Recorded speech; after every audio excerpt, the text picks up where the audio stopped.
ಎಲ್ಲೂ ವಿಡಿಯೋನ ಸ್ಕಿಪ್ ಮಾಡಿಬಿಡಿ, ಕೊನೆವರೆಗೂ ನೋಡಿ. ಯಾಕೆಂದರೆ ರಾಣಿ ಸೀರಿಯಲ್ಲು ತುಂಬಾ ಚೆನ್ನಾಗಿದೆ ಇವತ್ತು. ಹಾಯ್ ಎಲ್ಲ ನಮಸ್ಕಾರ ಎಲ್ರಿಗೂ. Welcome to Pavan Suni life ಸ್ಟೈಲ್ಗೆ ಎಲ್ಲರಿಗೂ ಸ್ವಾಗತ. ಎಲ್ಲರೂ ಹೇಗಿದ್ದೀರಾ? ಅಯ್ಯಪ್ಪ ಎಲ್ಲರೂ ಚೆನ್ನಾಗಿದ್ದೀರಾ ಅಂತ ಅಂದ್ಕೊಂಡು ಇವತ್ತಿನ ರಾಣಿ ಸೀರಿಯಲ್ ಸಂಚಿಕೆನ ಶುರು ಮಾಡ್ತೀನಿ. ಸೊ ಶುರು ಮಾಡೋದಕ್ಕಿಂತ ಮುಂಚೆ ನನ್ನ ಚಾನಲ್ ಇನ್ನು ಯಾರೆಲ್ಲ ಸಬ್ಸ್ಕ್ರೈಬ್ ಮಾಡ್ಕೊಂಡಿಲ್ಲೋ ಸಬ್ಸ್ಕ್ರೈಬ್ ಮಾಡ್ಕೊಳ್ಳಿ. ವಿಡಿಯೋ ಇಷ್ಟ ಆದರೆ ಒಂದು ಪುಟ್ಟದೊಂದು ಲೈಕ್ ಕೊಡಿ. ಸೊ ಬನ್ನಿ ಈಗ ಶುರು ಮಾಡೋಣ. ಇಲ್ಲಿ ಒಂದು ಕಡೆ ರಾಣಿ ಪೂಜೆ ಮಾಡ್ತಾ ಇರ್ತಾಳೆ. ಅಂದರೆ ದೇವರಿಗೆ ಅಂತೇಳಿ ಹರಕೆ ಹೊತ್ತು ನಿನ್ನೆ ಸಂಚಿಕೆಯಲ್ಲಿ ಅವ್ರ ಅಮ್ಮನ ಕಾಪಾಡೋಕ್ಕೋಸ್ಕರ ಪೂಜೆ ಮಾಡಿದ್ಲು. ಅದೆಲ್ಲ ಮುಗಿಸಿ ದೇವ್ರ ಮುಂದೆ ನಿಂತ್ಕೊಂಡು ಆಶೀರ್ವಾದ ತೊಗೋಬೇಕು ಅಂತೇಳಿ, ದೇವರೇ ನಮ್ಮ ಅಮ್ಮನ್ನ ಕಾಪಾಡು, ದಯವಿಟ್ಟು ನಮ್ಮಮ್ಮ ತುಂಬ ಕಷ್ಟಪಟ್ಟಿದ್ದಾರೆ, 10 ವರ್ಷ ಜೈಲಲ್ಲೇ ಇದ್ದರು ಅವರು, ಈಗ ಬಂದು ನನ್ನ ಕಣ್ಣೆದುರಿಗೆ ನಿಂತ್ಕೊಂಡ್ರೆ ತುಂಬಾ ಖುಷಿಯಾಗುತ್ತೆ, ಅಮ್ಮನ್ನ ಸುಖವಾಗಿ ನೋಡ್ಕೋಬೇಕು ಒಂದು 7-8 ದಿನ ಅಂತೇಳಿ ಅಂದ್ಕೊಂಡಿದ್ವಿ. ಆದರೆ ಈ ರೀತಿ ಆಗೋಯ್ತು ದೇವರೇ, ಅಮ್ಮನ ಬಿಟ್ಟಿರೋ ಶಕ್ತಿ ನನಗಿಲ್ಲ, ನಮ್ಮಮ್ಮನಿಗೆ ಜಾಸ್ತಿ ಕಷ್ಟ ಕೊಟ್ಬೇಡ ದೇವಿ, ನನಗೆ ಕೊಡು ಕಷ್ಟ ಅಂತ ಬೇಡ್ಕೊತಾ ಇರ್ತಾಳೆ. ಸೀನೆ ಇಟ್ಕೊಂಡು ಯೋಚನೆ ಮಾಡಬೇಡ ರಾಣಿ, ಎಲ್ಲ ಒಳ್ಳೇದಾಗುತ್ತೆ, ದೇವರ ಆಶೀರ್ವಾದ ನಿಂಗೆ ಸಿಕ್ಕುತ್ತೆ, ಯಾಕೆ ಯೋಚನೆ ಮಾಡ್ತೀಯ ಅಂತ ಹೇಳ್ಬಿಟ್ಟು ಸೀನ ಹೇಳ್ತಾನೆ. ಸೊ ಅದಾದಮೇಲೆ ಇನ್ನು ಐನರ್ ಬಂದುಬಿಟ್ಟು ಒಂದು ಮಂಗಳಾರತಿ ತಟ್ಟೆನ ಹಿಡ್ಕೊಂಡು ಫಸ್ಟು ಮಗುಗೆ ಆರತಿನ ಕೊಡ್ತಾರೆ. ಮತ್ತು ಚಂದನು ಸೀನ ಕೂಡ ಆರತಿನ ತೊಗೊಂಡು, ಇನ್ನೇನು ಯೋಚನೆ ಮಾಡಬೇಡಮ್ಮ, ನಿನ್ನ ಒಂದು ಏನು ಮಾಡ್ತೀಯೋ ಈ ವ್ರತನ ಅದೆಲ್ಲ ಕಂಪ್ಲೀಟ್ ಆಗೋಗಿದೆ, ಉರುಳು ಸೇವೆ ವ್ರತ ತಗೋ, ಇದನ್ನು ತೊಗೊಂಡು ಅಮ್ಮನಿಗೆ ಕೊಡು ನೀನು ಅಂತೇಳಿ ಆ ಸೀರೆನ ಕೊಡ್ತಾರೆ. ಹೌದಾ, ಅಮ್ಮನಿಗೆ ಕೊಡಬೇಕಾ ಅಂತೇಳಿ ಹೇಳಿದಾಗ, ಹೌದು ನಿಮ್ಮ ಅಮ್ಮನಿಗೆ ಕೊಡು, ನಿನಗೂ ನಿಮ್ಮ ಅಮ್ಮನಿಗೂ ಇಬ್ರಿಗೂ ಒಳ್ಳೇದಾಗುತ್ತೆ, ಯಾವುದೇ ಯೋಚನೆ ಮಾಡಬೇಡ ಅಂತೇಳ್ಬಿಟ್ಟು ಪುರೋಹಿತರು ಹೇಳ್ತಾರೆ. ಆಯಿತು ಗುರುಗಳೇ, ನಮ್ಮಮ್ಮ ಸಿಗ್ತಾರಾಗಿದ್ರೆ ಅಂತ ಕೇಳ್ತಾಳೆ. ಹೌದು ಸಿಗ್ತಾರೆ, ಯೋಚನೆ ಮಾಡಬೇಡ, ಹೋಗು ನೀನು, ಅಮ್ಮ ಪಕ್ಕ ಸಿಗ್ತಾರೆ ಅಂತ ಹೇಳ್ಬಿಟ್ಟು ಹೇಳಿ ಕಳಿಸ್ತಾರೆ ಅವರು. ನೋಡು ರಾಣಿ, ನಾನು ಹೇಳಲಿಲ್ವಾ, ನೋಡು ನಿನಗೆ ದೇವ್ರ ಮೇಲಿರೋ ಸೀರೆನೇ ಸಿಕ್ಕಿದೆ, ಅಮ್ಮನಿಗೆ ಕೊಡು ಅಂತ, ಇದಕ್ಕಿಂತ ಒಳ್ಳೆ ಭಾಗ್ಯ ಬೇಕಾ, ಎಲ್ಲ ಒಳ್ಳೇದಾಗುತ್ತೆ ಬಾ ರಾಣಿ ಅಂತ ಸೀನ ಕರ್ಕೊಂಡು ಹೋಗ್ತಾನೆ. ಇಲ್ಲಿ ಒಂದು ಕಡೆಯಿಂದ ಇವನಂತೂ ಬೇಡ ಯಪ್ಪ, ಅವನಿಗೆ ಏನು 10 ವರ್ಷದಿಂದ ಕಾವೇರಿಗೆ ಹಿಂಸೆ ಕೊಟ್ಟಿದ್ದಾನೋ ಅದರ ಡಬ್ಬಲ್ ಸಿಟ್ಟು ಬಂದುಬಿಟ್ಟಿದೆ. ಯಾರಿಗೆ? ಬಾಲನ್ಗೆ ಸಿಟ್ಟು ಬಂದುಬಿಟ್ಟು ಟವಲ್ ಮುಖಕ್ಕೆ ಹಾಕಿ ಹೊಡಿತಾ ಇದ್ದಾನೆ. ಆದರೆ ಇದರಲ್ಲಿ ಮಿರಾಕಲ್ ಏನು ಗೊತ್ತಾ, ಕಾವೇರಿಗೆ ಯಾಕೆ ಹಿಂಗೆ ಮಾಡ್ತಿದ್ದಾನೆ ಬಾಲ, ನನ್ನ ಸಪೋರ್ಟಾಗಿ ಯಾಕೆ ನಿಂತಿದ್ದಾನೆ, ಏನು ನಡೀತಿದೆ ಇಲ್ಲೇ, ನನಗೇನಾದರೂ ಇವರಿಬ್ಬರು ಸೇರಿಕೊಂಡು ನಾಟಕನ ಆಡ್ತಿದ್ದಾರಾ ಅಂಥೇಳಿ ತುಂಬಾ ಕನ್ಫ್ಯೂಷನ್ ಆಗಿರುತ್ತೆ. ಈಗ ಅವನೇ ಜೈಲಿಗೆ ಕಳಿಸಿರೋದು ಕಾವೇರಿನ, ಈಗ ಅವನೇ ಅವಳನ್ನ ಕಾಪಾಡ್ತಿದ್ದಾನೆ ಅಂದರೆ ಯಾರಿಗನ್ನಾಗಲಿ ಅನುಮಾನ ಬರೋ ಸಹಜ. ಯಾಕೆಂದರೆ ಇವನು ಮೋಸ ಮಾಡಿಬಿಟ್ನಲ್ವ ವರದ, ಅವನ ಮಾತು ಇವನು ನಂಬಿದ್ನಲ್ವ, ಅದಕ್ಕೆ ಕಾವೇರಿಗೆ ತುಂಬಾ ಸಿಟ್ಟಿದೆ. ಅವನ್ನ ಕೆಳಗಡೆ ಹಾಕಿ ಜಜ್ಜಿ ಯಪ್ಪ ಮುಖ ಕೀಳಕ್ಕೆ ಬರ್ತಾ ಇರ್ತಾನೆ ಅವನು, ಯಾರೋ ನೀನು ಗಂಡ್ಸಾದರೆ ಮುಖ ತೆಗಿಯೋ ಅಂತ. ಆಗ ಬಾಲ ಒಂದು ಮಾತು ಹೇಳ್ತಾನೆ, ಗಂಡ್ಸಾಗಿ ಮುಖ ತೋರ್ಸೋಕ್ಕೆ ಅದು ಟೈಮ್ ಹತ್ರ ಇದೆ, ನೀನು ನೆರಳು ಅಂತ ಅನ್ಕೋ ಅಂತ ಹೇಳ್ಬಿಟ್ಟು ಎಲ್ಲ ಅವನ ಭಾಷೆಯಲ್ಲಿ ವಾಯ್ಸ್ ಚೇಂಜ್ ಮಾಡಿಕೊಂಡು ಮಾತಾಡ್ತಾನೆ. ಏಯ್ ತೆಗೆದು ಹೊಡೆಯೋ ಮುಖ ನನ್ನ, ಅವಾಗ ನಿನ್ನ ನೋಡ್ಕೊತೀನಿ ಅಂತ ಕೂಡ ಹೇಳ್ತಾನೆ ವರದ. ಹಾಗೆ ಹೇಳಿದ ತಕ್ಷಣ ಅದು ಹತ್ರದಲ್ಲೇ ಬರುತ್ತೆ, ಏನು ಯೋಚನೆ ಮಾಡಬೇಡ, ಮುಖ ನೋಡಿ ಹೊಡೆಯೋದು ಕೂಡ ಅಂತ ಹೇಳ್ಬಿಟ್ಟು ಬಾಲ ಹೇಳ್ಬಿಡ್ತಾನೆ. ಹಾಗೆ ಹೇಳಿದ ತಕ್ಷಣ ಚೆನ್ನಾಗಿ ಜೊಜ್ಜಾಕಿದ್ರೆ ಅದನ್ನ ನೋಡ್ತಾ ನಿಂತಿರ್ತಾಳೆ ಕಾವೇರಿ ಒಂದು ಶಾಕಿಂದ. ಏನಪ್ಪ ಇದು ನಡೀತಿರೋದು, ನಾನು ಕಣ್ಣಾರ ನೋಡ್ತಿರೋದು ನಿಜಾನ ಅಂತ ಅವಳಿಗೆ ತುಂಬಾ ಶಾಕ್ ಆಗಿಬಿಟ್ಟಿರುತ್ತೆ. ಸೊ ಅದೆಲ್ಲ ಆದಮೇಲೆ ಇಲ್ಲಿ ಒಂದು ಕಡೆ ಇನ್ನು ಈ ಅಜ್ಜಿ ನಿಂತ್ಕೊಂಡು ಬಾಗಿಲಲ್ಲಿ ಕಾವೇರಿ ಬರ್ತಿದ್ದಾಳ ಅಂತ ನೋಡ್ತಾ ಇರ್ತಾರೆ. ಒಂದು ಕಡೆ ಸತ್ಯಣ್ಣನೂ ಅಷ್ಟೇ, ಕಾವೇರಿ ಬರ್ತಿದ್ದಾಳಂತ ಅವರು ಕೂಡ ನೋಡ್ತಾ ಇರ್ತಾರೆ. ಒಂದು ಕಡೆ ಇಲ್ಲಿ ಅಜ್ಜಿ ನೋಡಿಬಿಟ್ಟು ಸತ್ಯ ಕೂತ್ಕೊಂಡಿರೋದನ್ನ ಸರಳಾಗಿ ಹೋಗಿ ಹೇಳ್ತಾರೆ, ಏಯ್ ಹೋಗಿ ನಿನ್ನ ಗಂಡ ತುಂಬ ಬೇಜಾರದಲ್ಲಿ ಕೂತಿದ್ದಾನೆ, ಮಾತಾಡ್ಸಿ ಹೋಗಿ ಅಂದಾಗ, ಅಮ್ಮ ನಾನೇ ಹೋಗ್ಬೇಕು ಅವ್ರನ್ನ ಮಾತಾಡ್ಸೋಕ್ಕೆ, ನನಗೆ ಕೋಪ ಬಂದಿದೆ, ನಾನೇ ಅವ್ರನ್ನ ಹೋಗಿ ಮಾತಾಡಿಸ್ಲಿ ಅಂತ ಅಂದಾಗ, ಏ ದಡ್ಡಿ ನಿನಗೆ ಇಷ್ಟೇ ಕಣೆ ಗೊತ್ತಾಗೋದು, ನೀನು ಹೋಗಿ ಅವ್ರ ಹತ್ರ ಒಂದಿಷ್ಟು ಕಷ್ಟ ಸುಖನ ವಿಚಾರಿಸ್ಕೊಂಡು ಕಣ್ಣೀರನ್ನ ಹಾಕಿದರೆ ಮರಳೋಗಿಬಿಡ್ತಾರೆ ಕಣೆ ಅವರು, ನೀನು ಈ ರೀತಿ ನಿಂತ್ಕೊಂಡ್ರೆ ಅದೇಗೆ ನಿನಗೆ ನಿನ್ನ ಗಂಡ ಮತ್ತೆ ಕೋಪ ಇಲ್ದಂಗೆ ನೀನು ಮಾತಾಡಿಸ್ತಾರೆ ಅಂತ ಹೇಳ್ಬಿಟ್ಟು ಹೇಳ್ಕೊಡ್ತಾ ಇರ್ತಾರೆ ಅಜ್ಜಿ. ಇಲ್ಲಿ ಒಂದು ಕಡೆ ಇನ್ನೂ ಬಿಟ್ಟಿಲ್ಲ ಬಾಲ, ಅವನ್ನ ಬಂದು ನೀರೊಳಗಡೆ ತಲೆ ಅದುತ್ತಾನೆ, ಸ್ವಿಮ್ಮಿಂಗ್ ಪೂಲ್ ಒಳಗಡೆ ಒದ್ದಿಬಿಟ್ಟು ಇನ್ನೂ ಉರ್ಮೆಟ್ಕೊಂಡು ಹೊಡಿತಲೇ ಇರ್ತಾನೆ. ತುಂಬ ಟ್ರೈ ಮಾಡ್ತಾನೆ ವರ್ಧ ಕಿತ್ತಾಕೋಬೇಕು ಟವಲ್ಲ ಅಂತ ಹೇಳ್ಬಿಟ್ಟು, ಸೊ ಆಗೋದಿಲ್ಲ.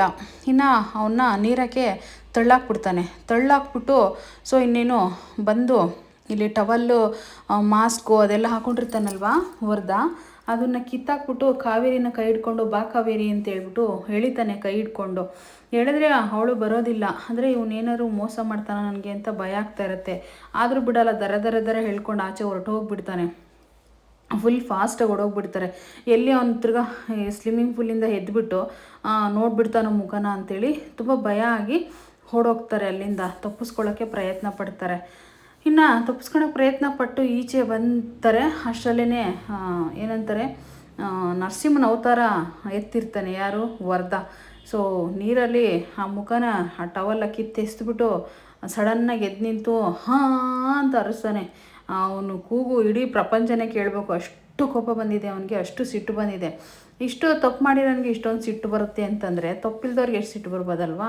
ಸೊ ಅರಸಿ ಕಿರ್ಚಾಡಿ ಅವನ ಕಷ್ಟ ಯಾರಿಗೂ ಬೇಡ ನೀರಲ್ಲಿ.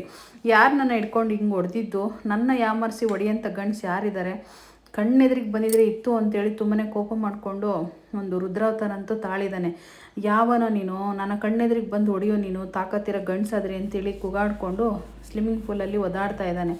ಇಲ್ಲಿ ಒಂದು ಕಡೆಯಿಂದ ಅವರಮ್ಮ ಹೇಳ್ಕೊಟ್ಲಲ್ವ ಸರಳಗೆ, ಸತ್ಯಣ್ಣನ ಮಾತಾಡ್ಸೋಗು ಅಂತೇಳ್ಬಿಟ್ಟು, ರೀ ಯಾಕ್ರಿ ಇಲ್ಲಿ ಕೂತಿದ್ದೀರಾ, ಬನ್ನಿರಿ ಕಾವೇರಿನ ಹುಡ್ಕೋಣ ಅಂತೇಳಿ ಹೋಗಿ ಕೇಳ್ತಾಳೆ. ಇಲ್ಲ ನಾನು ಹೋಗಲ್ಲ ಅಂತೇಳ್ಬಿಟ್ಟು ಹೇಳ್ತಾನೆ. ಯಾಕ್ರಿ ಬರೀ ಹುಡ್ಕೋಣ ನಮ್ಮ ಮನಸ್ಸು ಸಮಾಧಾನಕ್ಕೋಸ್ಕರ ಆದರೂ ಅಂತಂದರೆ, ಏನಿವತ್ತು ನನ್ನ ತಂಗಿ ಮೇಲೆ ಇಷ್ಟೊಂದು ಕಾಳಜಿ ಬಂದ್ಬಿಟ್ಟಿದೆ ನಿನಗೆ, ಈ ಕಾಳಜಿ ಯಾವಾಗನಿಂದ ಬಂತು ನಿನಗೆ ಅಂತ ಸತ್ಯಣ್ಣ ಹೇಳ್ತಾರೆ. ಈ ಕಾಳಜಿ ಇಟ್ಟಿರ್ಬೋದ್ರಿ, ಆದರೆ ನಿನ್ನ ತಂಗಿ ಮೇಲೆ ದ್ವೇಷ ಇಲ್ಲ ರೀ, ನನಗೂ ಅನುಕಂಪ ಇದೆ, ಬನ್ನಿರಿ ಹುಡ್ಕೋಣ ಅಂತೇಳಿ ಕರಿತಾ ಇರ್ತಾಳೆ. ನಾನು ಎಲ್ಗೂ ಬರಲ್ಲ ಸರಳ ಅಂತೇಳ್ಬಿಟ್ಟು ಸತ್ಯಣ್ಣ ಹೇಳ್ತಾರೆ. ಅಲ್ಲ ರೀ ಎಲ್ಗೂ ಬರಲ್ಲ ಅಂತಂದರೆ ಏನ್ರಿ ಅರ್ಥ, ಅವಳ ಹುಡ್ಕೋದು ಹೇಗ್ರಿ ಅಂತೇಳ್ಬಿಟ್ಟು ಸರಳ ಹೇಳ್ತಾ ಇರ್ತಾಳೆ. ಹಾಗಂದಾಗ ನೋಡು, ಈ ನಾಟಕ ಎಲ್ಲ ನನ್ನ ಹತ್ರ ಆಡ್ಬೇಡ, ನನಗೆ ತಲೆ ಚಿಟ್ಟಿಡಿತಿದೆ, ಸುಮ್ಮನೆ ಇಲ್ಲಿಂದ ಹೊರಡು ಅಂತೇಳಿ ತಲೆ ಕೆಟ್ಟೋಗಿದೆ ನನಗೆ ಅಂತ ಕೂತ್ಕೊಂಡಿರ್ತಾರೆ. ಹಂಗಂದಮೇಲೆ ಮತ್ತೆ ಹೇಗ್ರಿ ಅವಳು ಬರೋದು ಅಂತ ಅಂದಾಗ, ಬಾಲ ಹುಡ್ಕೋ ಬರ್ತಾನೆ ಅಂತ ಹೇಳ್ಬಿಟ್ಟು ಹೇಳ್ಬಿಡ್ತಾರೆ. ಹಾಗಂದ ತಕ್ಷಣ ಬಾಲ ಮಾತು ಕೊಟ್ಟಿದ್ದಾನೆ ಅಂತ. ಏನ್ರಿ ಹೇಳ್ತಾ ಇದ್ದೀರಾ ನೀವು, ಬಾಲ ಯಾಕೆ ಹುಡುಕೆ ಬರ್ತಾನೆ, ಅವ್ನು ಮಾತಾಡ್ಸಲ್ಲ ಅಂತ ದ್ವೇಷ ಮಾಡ್ತೀರಿ, ಈಗ ಅವನಿಗೆ ನಂಬಿಕೆ ಮೇಲೆ ಇಟ್ಟಿದ್ದೀರಾ ಅಂತ ಹೇಳ್ಬಿಟ್ಟು ಸರಳ ಕೇಳ್ತಾ ಇರ್ತಾಳೆ. ಇನ್ನು ಅಷ್ಟರಲ್ಲೇ ಸೀನಾ ರಾಣಿ ಕೂಡ ಬರ್ತಾ ಇರ್ತಾರೆ. ಅದನ್ನು ಇಲ್ಲಿ ನೋಡ್ತಾರೆ ಸತ್ಯಣ್ಣ ಅವರೆಲ್ಲ. ಇಲ್ಲಿ ಒಂದು ಕಡೆ ದರ ಹೇಳ್ಕೊಂಡು ಬಂದರೆ ಅವಳು ಕೈ ಬಿಡು ಫಸ್ಟು ಬಾಲ ಅಂತೇಳಿ ಕೈ ಕೊಸರಾಕ್ಬಿಟ್ಟು ಕೈ ಬಿಡಿಸ್ಕೊತಾಳೆ. ತಿರ್ಗಿ ಆಮೇಲೆ ಆ ಟವಲ್ ಮುಸ್ಕಿರುತ್ತಲ್ವ ಅದನ್ನೆಲ್ಲ ತೆಗ್ದಿರ್ತಾನೆ ಆಲ್ರೆಡಿ. ಏನು ನಾಟಕ ಶುರು ಮಾಡ್ಕೊಂಡಿದ್ಯಾ ನೀನು, ಯಾಕೆ ಈ ರೀತಿ ನಾಟಕ ಮಾಡ್ತಾ ಇದೆಯಾ ನೀನು, ನನ್ನ ಕಾಪಾಡೋ ಥರ ನಾಟಕ ಆಡಿ ಮತ್ತೆ ಅವನ ಹತ್ರ ಹೋಗಿ ಸಿಗಾಕ್ಸಕ, ಯಾಕೆ ಈ ಥರ ನಾಟಕ ಆಡ್ತಾ ಇದೆಯಾ ಅಂದರೆ, ಕಾವೇರಿ ನಾನು ಯಾವ ನಾಟಕನೂ ಆಡ್ತಾ ಇಲ್ಲ, ಏನೂ ಆಡ್ತಾ ಇಲ್ಲ, ನಿನ್ನ ಇಲ್ಲಿಂದ ನಾನು ಕಾಪಾಡೋದು ನಂದು ಅಷ್ಟೇ ಜವಾಬ್ದಾರಿ. ನೋಡು ದಯವಿಟ್ಟು ಇಲ್ಲಿಂದ ಫಸ್ಟು ಹೊರಗಡೆ ಆಚೆ ಹೋಗೋಣ ಬಾ, ಯಾರನ್ನು ನೋಡೋದಕ್ಕಿಂತ ಮುಂಚೆ ಅಂದರೆ, ನೀನು ಎಷ್ಟು ನಾಟಕ ಆಡ್ತಿದ್ದೀಯ ಅನ್ನೋದು ನಿನಗೆ ಗೊತ್ತಾಗಬೇಕು. ನಾನು ನಂಬಿ ಬಂದಿದ್ದಕ್ಕೆ ಒಂದ್ಸರಿ ನನಗೆ ಎಷ್ಟು ಮೋಸ ಮಾಡಿದೆ, ಇವಾಗ ಯಾವ ನಾಟಕನ ಶುರು ಮಾಡಿದೆ ಅಂದರೆ, ನೋಡು ನೀನು ಏನಂದರೂ ಅನ್ನಿಸ್ಕೊಳ್ತೀನಿ, ಸದ್ಯಕ್ಕೆ ಇದೆಲ್ಲ ಬಿಟ್ಬಿಟ್ಟು ಆಚೆ ಹೋಗೋಣ ಬಾ ಅಂತೇಳಿ ಕರೆದಾಗ ಅವಳಿಗೆ ತುಂಬಾ ಕೋಪ ಬಂದು, ಇಷ್ಟೆಲ್ಲ ಆಗಕ್ಕೆ ನೀನೇ ಕಾರಣ ಅಂತೇಳಿ ತುಂಬಾ ನೊಂದ್ಕೊಂಡು ಅಳ್ತಾ ಇರ್ತಾಳೆ. ನೋಡು ಕಾವೇರಿ ಸಮಾಧಾನ ಮಾಡ್ಕೊ, ಹಾಳೋದರಲ್ಲಿ ಏನೂ ಇಲ್ಲ ಪ್ರಯೋಜನ, ಫಸ್ಟ್ ಆಚೆ ಹೋಗೋಣ ಬಾ ಅಂತೇಳಿ ಎಷ್ಟೇ ಕನ್ವಿನ್ಸ್ ಮಾಡಿದ್ರು ಬರ್ತಾ ಇರಲ್ಲ. ಅವನಿಗೆ ಸಿಟ್ಟು ಬರುತ್ತೆ, ತಿರ್ಗಿ ಯಾರನ್ನ ನೋಡ್ತಾರಂತ ಹೇಳ್ಬಿಟ್ಟು ದಿಮ್ನಾಗೆ ಬಾಯಿನ ಮುಚ್ಕೊಂಡು ಉಸಿರು ಬಿಡಬೇಡ ಅಂತೇಳಿ ಬಾಯಿಗೆ ಕೈ ಹಾಕ್ಬಿಡ್ತಾನೆ. ಆಗ ಒಂದು ಕೈನ ಇಟ್ಕೊಂಡಿರ್ತಾನೆ ಹೋಗೋಣ ಅಂತೇಳಿ. ಇವಳು ಅವನ ಮುಖನೇ ನೋಡ್ತಾ ಇರ್ತಾಳೆ. ಅಂದರೆ ಒಂದು ಇವತ್ತಿನಿಂದ ಇನ್ನೊಂದು ಸ್ವಲ್ಪ ಇಬ್ಬರದು ಲವ್ ಶುರು ಆಗುತ್ತೆ. ಸೊ ಒಬ್ರಿಗೊಬ್ರು ಮುಖ ನೋಡ್ಕೊತಾರೆ. ಮುಖ ನೋಡಿಕೊಂಡು ಎಂಥದೇ ಆಗಲಿ ಅದು ಪ್ರೀತಿ ಮಾಡಿ ಅಲ್ವಾ ಮದುವೆ ಆಗಿರ್ತಾರೆ. ಆ ಪ್ರೀತಿ ಅನ್ನೋದು ಮನಸ್ಸಲ್ಲೇ ಇರುತ್ತೆ, ಕಳೆದೋಗಿರಲ್ಲ. ದ್ವೇಷ ಅನ್ನೋದು ಇರುತ್ತೆ ಅಷ್ಟೇ, ಬಿಟ್ಟರೆ ಪ್ರೀತಿ ಕಳೆದೋಗಿರೋಕ್ಕೆ ಸಾಧ್ಯನೇ ಇಲ್ಲವಲ್ಲ. ಸೊ ಹಾಗಾಗಿ ಒಬ್ರಿಗೊಬ್ರು ಸ್ವಲ್ಪ ಮುಖ ನೋಡ್ಕೊತಾರೆ. ಆಗ ಅವನ ಕೈ ಬಿಟ್ಬಿಡ್ತಾನೆ, ಇನ್ನು ಬೇಡ ಬಿಡು ಅಂತ ಹೇಳ್ಬಿಟ್ಟು. ನೋಡು ಇಲ್ಲಿಂದ ಫಸ್ಟು ಹೋಗೋಣ ಬಾ ಆಚೆ, ಯಾರಾದರೂ ನೋಡೋದಕ್ಕಿಂತ ಮುಂಚೆ ಅಂತ ಹೇಳ್ಬಿಟ್ಟು ಆ ಕಡೆ ಕರ್ಕೊಂಡು ಹೋಗೋಣ ಅಂತ ಟ್ರೈ ಮಾಡ್ತಾನೆ. ಇನ್ನು ಇಲ್ಲಿ ಒಂದು ಕಡೆ ರೋಡಿ ಕಡೆ ಅಂದರೆ ವರದ ಕಡೆ ಹುಡುಗ ಬಂದ್ಬಿಟ್ಟು, ಅಣ್ಣ ನೀವು ಯಾಕೆ ಇಲ್ಲಿ ನೀರಲ್ಲಿ ಬಿದ್ದಿದ್ದೀರಾ ಅಂತ ಸಹಾಯ ಮಾಡೋಕ್ಕೆ ಹೋಗ್ತಾನೆ. ಸಹಾಯ ಮಾಡೋಕ್ಕೆ ಹೋದರೆ ಹಿಂದಕ್ಕೆ ತಳ್ಳಿಬಿಟ್ಟು, ಎಲ್ಲೋ ಹಾಳಾಗೋಗಿದ್ರಿ ನೀವು, ನಾನು ನೀರಲ್ಲಿ ಬಿದ್ದಿರೋದಲ್ಲ, ನನ್ನ ನೀರಲ್ಲಿ ತಳ್ಳಿರೋದು ಅಲ್ಲ, ನೀವು ಎಲ್ಲಿ ಹಾಳಾಗೋಗಿದ್ರಿ, ನನ್ನ ಬಂದು ಹಿಡ್ಕೊಂಡು ಹೊಡಿಬೇಕಾದಾಗ ಅಂತೇಳಿ ಹೇಳಿದಾಗ, ಅಣ್ಣ ನಿಮ್ಮನ್ನು ಹೊಡೆದ್ರಾ ಅಂತೇಳಿ ರೌಡಿ ಕೇಳ್ತಾನೆ. ಹೊಡೆದ್ರಾ ಅಂತ ಕೇಳ್ತಾ ಇದೆಯಲ್ಲ, ಎಲ್ಲೋ ಹೋಗಿದ್ದೆ ನನ್ನ ಸಹಾಯಕ್ಕೆ ತಾನೇ ನೀನು ಇಟ್ಕೊಂಡಿರೋದು ಅಂತ ಹೇಳ್ಬಿಟ್ಟು ಹೇಳ್ತಾನೆ. ಅಯ್ಯೋ ಅಣ್ಣ ನಾನು ಸ್ವಲ್ಪ ಕೆಲಸ ಆಯಿತು ಹೋಗಿದ್ದೆ ಅಂತೇಳಿ ಆ ರೌಡಿ ಹೇಳ್ತಾನೆ. ನೋಡು ನನ್ನ ಯಾರು ಈ ರೀತಿ ಮಾಡಿದಾರಂತೇಳಿ ನನಗೆ ಇಮಿಡಿಯೇಟ್ಲಿ ಗೊತ್ತಾಗಬೇಕು, ಅದೆಲ್ಲಿದ್ರೆ ಫಸ್ಟ್ ಹುಡಿಕೊಂಡು ಬರೋದು ನನ್ನ ಮುಂದಕ್ಕೆ ಅಂತೇಳ್ಬಿಟ್ಟು ವರದ ಹೇಳ್ತಾನೆ. ಇನ್ನು ಇಲ್ಲಿ ಒಂದು ಕಡೆ ರಾಣಿ ಬರ್ತಾ ಇರ್ತಾಳಲ್ವ, ಯಾಕೋ ಸಿನಾ ಅವಳಿಗೆ ಏನೋ ಆಗಿದೆ ಹುಷಾರಿಲ್ವೇನೋ ಅಂತ ಸತ್ಯನ ಕೇಳ್ತಾರೆ. ಏನಿಲ್ಲ ಕಣೋ ಸತ್ಯ, ಅವಳು ಅವರಮ್ಮ ಕಳೆದೋಗಿದ್ಲಲ್ವಾ, ಅದಕ್ಕೋಸ್ಕರ ದೇವರಿಗೆ ಉರುಳು ಸೇವೆ ಮಾಡಿ ಮತ್ತು ಬರೆ ನೆಲದಲ್ಲೆಲ್ಲ ಊಟ ಮಾಡಿದ್ಲಲ್ವ, ಸ್ವಲ್ಪ ಟಯರ್ಡ್ ಆಗಿದ್ದಾಳೆ ಅಷ್ಟೇ ಅಂತ ಹೇಳ್ಬಿಟ್ಟು ಹೇಳಿದಾಗ, ರಾಣಿ ಏನು ಹೇಳ್ತಿದ್ಯಮ್ಮ ನೀನು ಅಂತೇಳಿ ಕೇಳ್ತಾರೆ. ಹೌದು ಮಮ್ಮ, ನಮ್ಮಮ್ಮ ಜೈಲಿಂದ ಬೇರೆ ಬಂದಿದ್ರಲ್ವ, ಕಳೆದೋಗ್ಬಿಟ್ಟಿದ್ದಾರಲ್ವ, ಅದಕ್ಕೆ ದೇವ್ರಿಗೆ ಬೇಡ್ಕೊಂಡೆ ನಾನು, ದೇವರು ಏನು ಕೇಳಿದ್ರು ಕೊಡುತ್ತಂತೆ, ಅದಕ್ಕೋಸ್ಕರ ದೇವ್ರನ್ನ ಬೇಡ್ಕೊಂಡು ನಮ್ಮಮ್ಮನ್ನ ಸಿಗೋ ಥರ ಮಾಡು ಅಂತ ನಾನು ಉರುಳು ಸೇವೆ ಮಾಡಿದೆ ಅಂತ ಹೇಳ್ಬಿಟ್ಟು ಹೇಳ್ತಾಳೆ.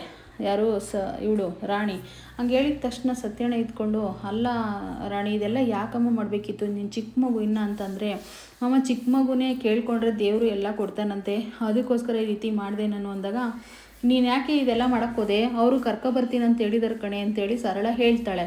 ಹಂಗಂದ ತಕ್ಷಣ ಅವಾಗ ಅವರು ಅಂದರೆ ಯಾರು ಮಮ್ಮ, ಹಾಗಾದರೆ ಅಮ್ಮ ಎಲ್ಲಿದ್ದಾರಂತ ಗೊತ್ತಾಯ್ತಾ ಅಂತ ರಾಣಿ ಮತ್ತೆ ಕೇಳ್ತಾಳೆ.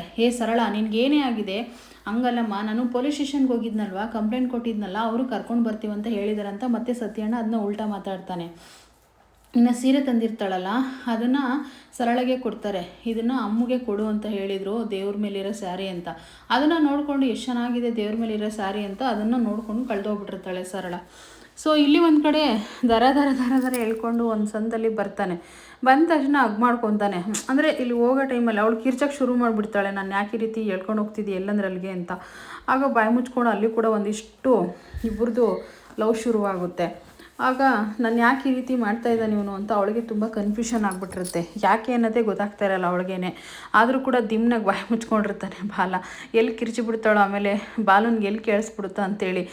ಸುಮಾರು ಜನ ಸಬ್ಸ್ಕ್ರೈಬರು ಈ ದೃಶ್ಯನ ನೋಡೋಕ್ಕೋಸ್ಕರ ಭಾಳ ದಿನಲಿದ್ದ ಇವರಿಬ್ಬರು ಒಂದಾಗಲಿ ಅಂತ ತುಂಬ ಜನ ಕಾಯ್ತಾ ಇದ್ದೀರಾ. ಸೊ ಯಾರಿಗೆಲ್ಲ ಇವರಿಬ್ಬರು ಒಂದಾಗಲಿ ಅಂತ ನಿಮಗೆ ಅನ್ನಿಸ್ತಾ ಇದೆಯೋ ಅವರು ಒಂದು ಕಮೆಂಟ್ ಮಾಡಿ, ಇವರಿಬ್ಬರು ಬೇಗ ಒಂದಾಗಲಿ ಮತ್ತು ಮಗು ಇರೋ ವಿಷಯ ಕೂಡ ಗೊತ್ತಾಗಲಿ ಅಂತ ಹೇಳ್ಬಿಟ್ಟು. ಸೊ ನೋಡೋಣ ಎಷ್ಟು ಕಮೆಂಟ್ ಮಾಡ್ತೀರಾ ಅಂತ ಹೇಳ್ಬಿಟ್ಟು.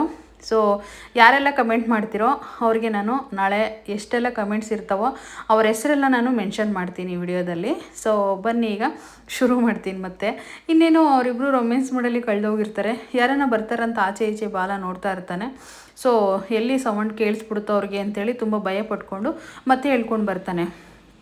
ಹೇಳ್ಕೊಂಡು ಬಂದರೆ ಅವಳು ಬಿಡು ನನ್ನ ಕೈ, ಎಲ್ಲಿಗೆ ಕರ್ಕೊಂಡು ಹೋಗ್ತಿದ್ದೇನೆ ಅಂತ ಕಿರ್ಚಕ್ಕೆ ಹೋಗ್ತಾಳೆ. ಅವಾಗ ಕಿರ್ಚಕ್ಕೆ ಯಾವಾಗ ಶುರು ಮಾಡ್ತಾಳೋ ಅವಾಗ ಮತ್ತೆ ಹೆಗ್ಲ ಮೇಲೆ ಹಾಕ್ಕೊಂಡು ಎತ್ಕೊಂಡು ಹೊರಟೋಗ್ಬಿಡ್ತಾನೆ ಹೊರಗಡೆ. ಇಲ್ಲಾಂದರೆ ಅವಳು ಕೇಳೋದೇ ಇಲ್ಲ ಮಾತು, ಏಕೆಂದರೆ ಅವನ ಮೇಲೆ ನಂಬಿಕೆನೇ ಇಲ್ವಲ್ಲ. ಸೊ ಹಾಗಾಗಿ ಇನ್ನೇನು ಹೇಳ್ಕೊಂಡು ಆ ಕಡೆ ಎತ್ಕೊಂಡು ಹೋಗ್ತಾನೆ. ಇಲ್ಲಿ ರೌಡಿ ಅವ್ನು ಎತ್ಕೊಂಡು ಹೋದ ತಕ್ಷಣವೇ ಅದೆಲ್ಲ ಒಂಚೂರು ಸೌಂಡ್ ಕೇಳಿಸ್ಬಿಟ್ಟು ಸೀದಾ ಅವ್ನು ಎತ್ಕೊಂಡು ಹೋಗೋ ಜಾಗದಲ್ಲೇ ಬಂದು ನಿಂತ್ಕೊತಾನೆ. ಅಂದರೆ ಅವ್ನು ಮುಂದೆ ಇರ್ತಾನೆ, ಇವ್ನು ಹಿಂದೆ ಇರ್ತಾನೆ ಅಷ್ಟೇ. ಇನ್ನು ವರ್ಧ ಬಂದ್ಬಿಟ್ಟು ಎಲ್ಲೋ ಅವರು ಸಿಕ್ಕಿದ್ರೇನೋ ಅಂದಾಗ, ಇಲ್ಲ ಅಣ್ಣ ಇಲ್ಲೇ ಹುಡುಕ್ತಾ ಇದ್ದೀನಿ ಅಣ್ಣ ಅಂತ ಹೇಳ್ಬಿಟ್ಟು ಮತ್ತೆ ಹುಡುಕೋಕ್ಕೆ ಶುರು ಮಾಡ್ತಾರೆ. ಇನ್ನು ಸ್ವಲ್ಪ ಹೊತ್ತಿಗೆ ಅವರು ನಾನು ಮುಂದೆ ಇರಬೇಕು ಅಂತ ವರ್ಧ ಹೇಳ್ತಾ ಇರ್ತಾನೆ. ಸೊ ಇಲ್ಲಿ ಒಂದು ಕಡೆ ಇನ್ನು ರಾಣಿ ನಮ್ಮಮ್ಮ ಬರ್ತಾಳೆ, ಹಂಗಿದ್ರೆ ಕರ್ಕೊಂಡು ಬರ್ತಾರೆ ಪೊಲೀಸ್ ಅಂಕಲ್ ಅಂಥೇಳಿ ಓಡ್ ಬಂದು ಬಾಗ್ಲ ಹತ್ರ ನಿಂತ್ಕೊತಾಳೆ. ಏನೇ ಸರಳ, ಏನಕ್ಕೆ ನೀನು ಈ ಥರ ಲೊಟ ಅಂತ ಅವಳ ಹತ್ರ ಮಾತಾಡ್ತೀಯಾ ಅಂತ ಹೇಳಿದಾಗ, ಹೂನಪ್ಪ ಇವರು ಬಾಲಂಗೆ ಹೇಳಿದಾರಂತೆ ಕರ್ಕೊಂಡು ಬರೋಕ್ಕೆ, ಅದು ಯಾವ ನಂಬಿಕೆ ಮೇಲೆ ಇಷ್ಟು ಬೇಗ ರಾಜಿ ಆದ್ರೆ ಗೊತ್ತಿಲ್ಲ ಅಂತ ಸರಳ ಹೇಳ್ತಾ ಇರ್ತಾಳೆ. ಏನು ಹೇಳ್ತಿದ್ದಾರೆ ಅತ್ತಿಗೆ ನಿಜನೇನೋ ಅಂದಾಗ, ಹೌದು ಕಣೋ, ಪೆರರ್ ಮೇಲೆ ಈಚೆ ಕರ್ಕೊಂಡು ಬಂದಿದ್ದಾನಲ್ವಾ ಬಾಲ, ಮತ್ತು ಪೊಲೀಸ್ನವ್ರಿಗೆ ಏನಾರು ಈ ವಿಷಯ ಗೊತ್ತಾದರೆ ತೊಂದರೆ ಆಗುತ್ತೆ ಅಂತೇಳಿ ಅವನೇ ಮಾತು ಕೊಟ್ಟಿದ್ದಾನೆ, ನಾನು ಕರ್ಕೊಂಡು ಬರ್ತೀನಿ ಅಂತ ಹೇಳ್ಬಿಟ್ಟು ಸತ್ಯ ಹೇಳ್ತಾನೆ. ಆಗ ಸೀನಾ ಇಟ್ಕೊಂಡು, ಅಲ್ಲ ಕಣೋ ಕಳ್ಳರನ್ನ ನಂಬಿದೆಯಲ್ಲ ನೀನು ಅಂದಾಗ, ನೋಡೋ ಈಗ ನಾನು ಈ ಪರಿಸ್ಥಿತಿಲಿ ನಂಬೋ ಪರಿಸ್ಥಿತಿ ನನಗೆ ಬಂತು, ಅದಕ್ಕೋಸ್ಕರ ನಂಬಿದ್ದೀನಿ ಅಂತ ಸತ್ಯಣ್ಣ ಹೇಳ್ತಾರೆ. ಆದರೆ ಇಲ್ಲಿ ಒಂದು ಕಡೆ ಪಾಪ ಮಗು ಒಂದೇ ಸಮ ಬಾಗ್ಲತ್ರ ನಿಂತ್ಕೊಂಡು ನೋಡ್ತಾ ಇರ್ತಾಳೆ. ಆಗ ಈ ಅಮ್ಮ ಅಜ್ಜಿ ಅಳಿಯಂದರೆ ಬೇಜಾರು ಮಾಡ್ಕೋಬೇಡಿ, ಅವಳಿಗೆ ಏನು ಮಾತಾಡಬೇಕು ಏನಿಲ್ಲ ಅನ್ನೋದು ಅವಳಿಗೆ ಇನ್ನೂ ಗೊತ್ತಾಗ್ತಾ ಇಲ್ಲ, ನಾನು ಅವಳಿಗೆ ಬುದ್ಧಿ ಹೇಳ್ತೀನಿ ಅಂತ ಅಳಿನ ಹತ್ರ ಹೇಳ್ತಾಳೆ. ಬಾರೆ ಸರಳ ಅಂತ ಒಳಗಡೆ ಕರ್ಕೊಂಡು ಹೋಗ್ತಾಳೆ. ಇನ್ನು ಇಲ್ಲಿ ಒಂದು ಕಡೆ ಬಂದು ಒಂದು ಸಂದಲ್ಲಿ ನಿಂತಿರ್ತಾರೆ. ಆಗ ಭಯಕ್ಕೆ ಶುರು ಮಾಡ್ತಾಳೆ, ಮತ್ತೆ ನನಗೆ ಈ ರೀತಿ ಮಾಡ್ತೀಯಲ್ಲ ನೀನು, ಹೇಳ್ಕೊಂಡು ಬಂದು ಎಲ್ಲಿ ಕರ್ಕೊಂಡು ಹೋಗ್ಬೇಕು ಅನ್ಕೊಂಡಿದ್ದೀಯ ಅಂತೇಳಿ. ಅಲ್ಲಿ ಒಂದು ಜಿರಳೆ ಬಂದ್ಬಿಡುತ್ತೆ. ಆ ಜಿರಳೆ ಬಂದ ತಕ್ಷಣ ಹೋಗಿ ಅಮ್ಮ ಅಂತ ಕಿರ್ಚ್ಕೊಂಡು ಹೋಗಿ ಹಗ್ ಮಾಡ್ಕೊತಾಳೆ ಅವನ್ನ. ಅಲ್ಲೊಂಚೂರು ಪ್ರೀತಿ ಶುರುವಾಗುತ್ತೆ. ಇನ್ಮೇಲಂತೂ ನಿಜವಾಗೂ ಪ್ರೀತಿಗಂತೂ ಕಮ್ಮಿನೇ ಇಲ್ಲ. ಇವರಿಬ್ಬರು ಬಗ್ಗೆ ಪ್ರೀತಿನೇ ಧಮಾಕ ಅಂತ ಹೇಳ್ಬೋದು. ಅಷ್ಟು ಚೆನ್ನಾಗಿರ್ತೈತೆ ಇವರಿಬ್ಬರು ಜೋಡಿ ಅಂತಲೇ ಹೇಳ್ಬೋದು. ಸೊ ಇನ್ನೇನು ಅವನು ಕೂಡ ನಗಾಡ್ಕೊಂಡು, ನನ್ನ ಕಾವೇರಿ ನನ್ನ ಹತ್ರ ಬಂದುಬಿಟ್ಲು ಅಂತ ಏನೋ ಒಂದು ಫೀಲಿಂಗಿಂದ 10 ವರ್ಷ ದೂರ ಇದ್ರಲ್ವ, ಸೊ ಅವನಿಗೂ ತುಂಬ ಪ್ರೀತಿ ಶುರುವಾಗಿಬಿಟ್ಟಿರುತ್ತೆ. ಯಾಕೆ ಕಾವೇರಿ ಏನಾಯಿತು, ಭಯ ಆಯಿತಾ ಅಂದರೆ, ಜಿರಳೆ ಅಂತ ಹೇಳ್ಬಿಟ್ಟು ಹೇಳಿದಾಗ ಆ ಜಿರಳೆನ ಹೊಸ್ಕಾಕ್ಬಿಟ್ಟು ಸೊ ಇನ್ನು ಯಾರೋ ಬಂದಂಗೆ ಆಗ್ಬಿಡುತ್ತೆ, ಹಾಗೆ ತಾಕೊಂತಾರೆ ಅಲ್ಲೇ. ಇಲ್ಲಿ ರೌಡಿ ಕೂಡ ಬರ್ತಾನೆ. ರೌಡಿ ಬಂದ ತಕ್ಷಣವೇ ಇನ್ನು ಎಲ್ಲಿ ಸಿಗಾಕೋಗ್ಬಿಡ್ತೀವಿ ಅಂಥೇಳಿ ಅವನು ಹೊರಟೋಗ್ತಾನೆ ಮುಂದಕ್ಕೆ. ಇವಳು ಕಾವೇರಿ ನಾನು ಇರಲ್ಲ ಫಸ್ಟ್ ಹೊರಡ್ತೀನಿ ಅಂತ ಅಲ್ಲಿಂದ ಓಡಿ ಬರ್ತಾಳೆ. ಓಡಿ ಬಂದ ತಕ್ಷಣ ಇನ್ನು ಬಾಲ ಇದ್ಕೊಂಡು ಅಲ್ಲೇನೋ ಶರ್ಟ್ ಹತ್ರ ಕುಚ್ತಾ ಇರುತ್ತೆ, ಅದು ಅವಳು ಜುಮ್ಕಿ ಆಗಿರುತ್ತೆ, ಅಂದರೆ ಶರ್ಟ್ ಬಟನಲ್ಲಿ. ಆ ಜುಮ್ಕಿನ ನೋಡಿಕೊಂಡು ಪ್ರೀತಿಲಿ ಕಳೆದೋಗ್ಬಿಟ್ಟಿರ್ತಾನೆ. ನೋಡೋಣ ಏನಾಗುತ್ತೆ ಅಂತ. ಇವತ್ತಿನ ಸಂಚಿಕೆ ಇಲ್ಲಿಗೆ ಮುಗಿತಾ ಇದೆ. ಸೊ ನಾಳೆ ತುಂಬ ಚೆನ್ನಾಗಿರುತ್ತೆ, ಇನ್ಮೇಲೆ ತುಂಬಾ ಚೆನ್ನಾಗಿರುತ್ತೆ ಬಿಡು ಡೈಲಿ ಕೂಡ. ಸೊ ವಿಡಿಯೋ ನೋಡಿರೋರಿಗೆಲ್ಲ ನನ್ನ ಕಡೆಯಿಂದ ಧನ್ಯವಾದಗಳು. ನಾಳೆ ಕಾವೇರಿ ಹೋಗ್ತಾಳ ಅವನ ಜೊತೆ, ಅವನ್ನ ನಂಬ್ತಾಳ, ಇಲ್ಲಾಂದರೆ ರಾಣಿರೋ ವಿಷಯ ಏನಾದರೂ ಬಾಲನ್ಗೆ ಗೊತ್ತಾಗುತ್ತಾ, ಮತ್ತು ಸತ್ಯನಿಗೆ ಕರ್ಕೊಬಂದು ಒಪ್ಪಿಸ್ತಾನ ಬಾಲ ಅಂಥೇಳಿ ಎಲ್ಲವನ್ನು ನಾಳೆ ನೋಡೋಣ ಅಂತ ಹೇಳ್ತಾ, ವಿಡಿಯೋ ನೋಡ್ರಿಗೆಲ್ಲ ನನ್ನ ಕಡೆಯಿಂದ ಥ್ಯಾಂಕ್ ಯು.